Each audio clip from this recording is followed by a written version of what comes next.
வாழ்க்கையில முன்னேற ஆசைப்படுறது தப்பு இல்லைங்க. எதையாவது பண்ணி எப்படியாவது முன்னேறிடணும் அப்படின்னு நினைக்க கூடாது. அப்படி நினைச்சா ஏதாவது சிக்கல்ல மாட்டிக்கிடுவோம். கடவுள் உங்களை ஏத்த வேலையில உயர்த்த வருங்க. சில பேரு எப்படியாவது காசு பணத்தை சம்பாதிச்சிடணும், அப்பதான் வயசான காலத்துல நிம்மதியா உட்கார்ந்து சாப்பிடலாம்னு நினைப்பாங்க.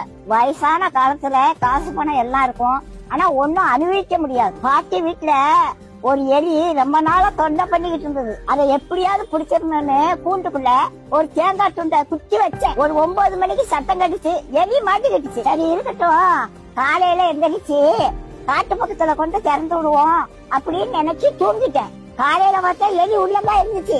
ஆனா அந்த தேங்காய் துண்டை அதை நக்கி கூட பாக்கலங்க. எப்படி வச்சானோ அது அப்படியே இருந்துச்சு. ராத்திரி முழுவதும் உள்ளதான் இருந்துச்சு. அந்த தேங்காய் துண்டை திங்கலாம்ல, அதுக்கு மரண பயம் வந்துட்டு, அதனால தேங்காய் துண்டை திங்கிறதுக்கு மனசு வரல. அதுக்கு தேங்காய் துண்டை விட நம்ம உயிர் பிழைச்சா போதும்னு அது இருந்துச்சு. அதே மாதிரிதாங்க காசு பணத்தை சேர்த்து வச்சாங்க. கடைசி காலத்துல ஒன்னையும் அனுபவிக்க மாட்டாங்க. லட்ட பாட்ட உடனே வாயில எச்சி ஊறும், ஆனா டாக்டர் சொன்னது ஞாபகத்துக்கு வரும், லட்டை தின்றாத சுவர் ஏறி போயிரும் அப்படின்னு சொல்லியிருக்காங்க. ஆசைப்பட்ட ஒரு லட்டை திங்க முடியல, காசு பணம் இருந்து என்ன செய்ய? கடவுளோட ஆசீர்வாதம் இருந்துச்சுன்னா கடைசி வரைக்கும் நல்லா சாப்பிடலாங்க.